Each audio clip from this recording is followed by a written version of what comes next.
The moment had arrived. The prophecy would complete itself. Not because it was inevitable from the beginning, but because every choice Cronus made had woven the threads tighter until there was only one pattern left to emerge.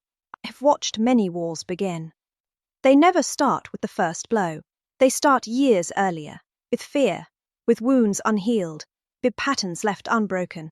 This war began the moment Cronus swallowed his first child. Now it would end. Zeus did not arrive secretly. He walked openly, lightning in his eyes, storm clouds gathering overhead. Some of the Titans felt it, this change in the air, this electricity that made their ancient bones ache. They knew something was coming, but not what. Father and son faced each other across the throne room. Cronus saw himself, young, powerful, righteous in revolution. Zeus saw his future, paranoid, corrupted, clinging to power past its time. Neither liked what they saw.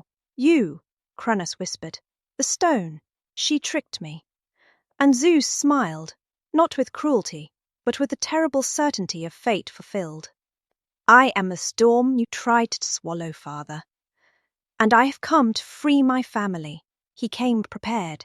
Metis, daughter of Oceanus, embodiment of cunning wisdom, had given him a mimit. A potion of such potency that not even a Titan could resist its effects. Sometimes revolution requires not just force, but cleverness. The feminine wisdom that Cronus had tried to suppress would become the instrument of his undoing. The stone came first, thrashing down, proof of the deception. Then his siblings spurred the second time, fully grown, and burning with decades of conscious imprisonment. Hestia, still gentle, but now tempered by suffering. Demeter, who understood hunger from the inside. Hera, whose rage at being swallowed would never fully heal. Hades, who had learned to love darkness. Poseidon, who had dreamed of the ocean, packed in flesh. 5 gods, freed, 6 gods, together, and Cronus, weakened and exposed, standing alone before them. Here is where it becomes interesting, where it becomes more than simple patricide and revenge, because not all Titans sided with Cronus. Formus, justice personified, looked at Cronus's throne and saw tyranny. She joined Zeus. Mnemosyne, memory incarnate, remembered the golden age, for fear corrupted it. She joined Zeus. Oceanus, greatest of rivers, chose neither side, but would not defend his brother's crimes. And Metis, cunning wisdom, had already chosen when she gave Zeus the potion. Even Prometheus, the firebringer, the forward thinker, chose Zeus, not because Zeus was good, but because Zeus was new. Because transformation required old order's end. I walked between them and saw not good versus evil, but time versus stagnation, possibility versus preservation, the future versus the past. Both sides believed themselves righteous. Both sides believed they fought for order. This is the nature of all wars that matter. Neither side is wholly wrong. The tragedy is that there seems no other way. The Pythagoreans taught that harmony requires dissonance to resolve, that creation requires destruction, that the number one must shatter into multiplicity before it can return to unity at a higher level. I understood the mathematics, but I have never enjoyed watching the equation solve itself, through blood, the Titanomachy, 10 years of war, heaven against earth, old gods against new, and the world would never be the same. For 10 years they fought, a decade of cosmic violence that mortals experienced as earthquakes, floods, volcanic eruptions, and storms without cease. Mount Othrys became the Titan's stronghold, ancient, solid, representing the old order. Mount Olympus rose as the new god's fortress, higher, reaching toward the sky, representing ascension.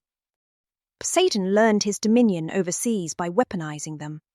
Hades discovered his affinity for darkness and the spaces between. Zeus perfected his lightning, that he could call storms with a thought. and the Titans fought with the fury of those who see their world ending, because it was. But here is what Homer and Hesiod rarely emphasize: the war was even. For 10 years, neither side gained lasting advantage. The Titans had age, experience, primal connection to the earth itself. The Olympians had fury, innovation, and the righteousness for the oppressed. Evenly matched forces do not produce quick resolutions.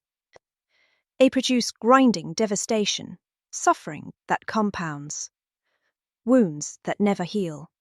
I watched and thought, this is what happens when patterns cannot break gently, when transformation is resisted so thoroughly that only violence remains. Finally, Zeus did what the wise do when war becomes unsustainable. He sought counsel. He went to Gaia, the original mother, the earth herself, and she told him about the prisoners. Tartarus, the deepest pit, the prison beneath the prison, and in it, the first children of Gaia and Uranus, the ones born before the Titans. The ones so powerful and strange that even Uranus had feared them, and Cronus kept them locked away, the Catomyth, the 100-handed ones, imprisoned for their overwhelming power. The Cyclopes, the master craftsmen, imprisoned because their gifts threatened the order, all of them, locked away not for crimes committed, but for what they were. Their existence itself was seen as dangerous. Zeus offered them what Uranus and Cronus never had: freedom, recognition, a place in the world rather than beneath it. This is perhaps Zeus's first true act of wisdom, knowing that outcasts make the most loyal allies. That those imprisoned longest fight hardest for liberation.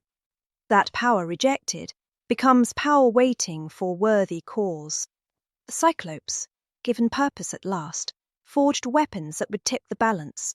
For Zeus, lightning bolts that never missed, that carried the authority of heaven itself. For Poseidon, a trident that commanded not just water, but the very bones of the earth. For Hades, a helm of darkness that made its wearer invisible, unknowable, impossible to target. Gifts from those who had been rejected, power from those who had been denied. And the 100-handed ones, freed at last, rose to fight with the strength of 3 Titans each, hurling mountains like mortals throw stones. Sometimes the key to winning a war is not more soldiers, but the right allies, those with nothing to lose and everything to prove.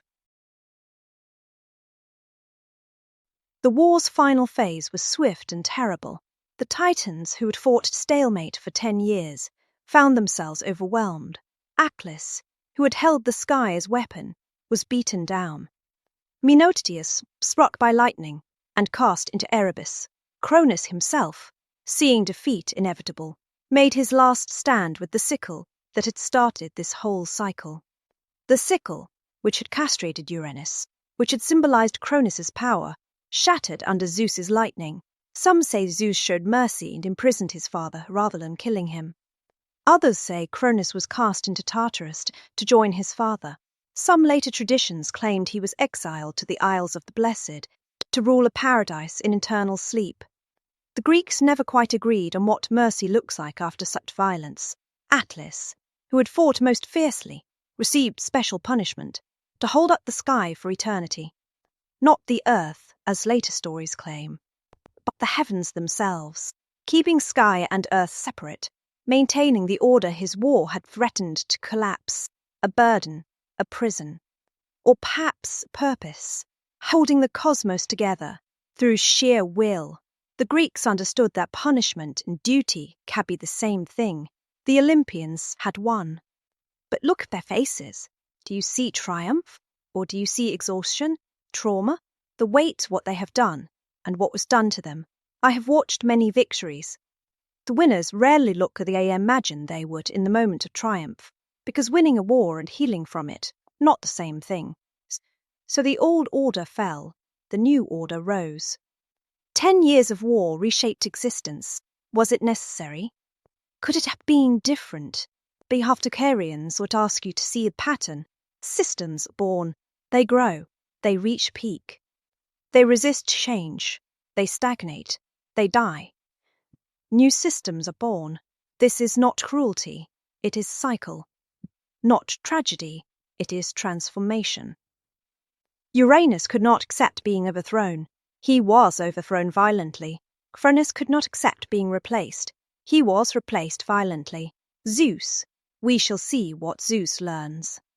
Whether the pattern continues or finally breaks, you are not a god, but you contain multitudes.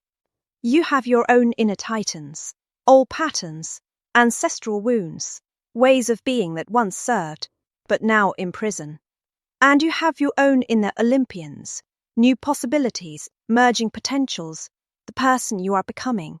They are at war inside you, right now, always. The question is not whether transformation will come. It will. Change is the only constant. The question is, how will you meet it? With the rigidity of Cronus, fighting every step until violence is the only language left, or with the wisdom of surrender, allowing what must die to die, keeping what must be born to emerge, participating consciously in your own transformation. The war between old and new in your psyche does not require 10 years of devastation. It only seems that way when we resist the inevitable. Zeus stands on Olympus now, ready to divide the cosmos among his siblings, to create a new structure, to establish new rules. He believes himself different from his father. All do at the beginning, but patterns have momentum, and Zeus carries within him not just his own nature, but the unresolved wounds of 2 generations of patricide, imprisonment, and war. Will he break the cycle, or continue it in new forms? Will he devour his own children, not with his mouth, but with control, with jealousy, with the fear that time is coming for him too? The myths will tell us, and I will be there to witness. For now, I ask you, what is stagnating in your life that required transformation? What are you holding on to that has outlived its purpose? What new order is trying to be born, and are you its ally or its obstacle? And most importantly, can you learn to transform without warring against yourself? The Titans fell, the Olympians rose, and the universe continued its spiral dance, as it always has, as it always will, until we meet again in the next turn of the wheel. The war is won, but its consequences echo forward. Every age believes itself the final answer. Every order believes itself eternal. Watch what happens next.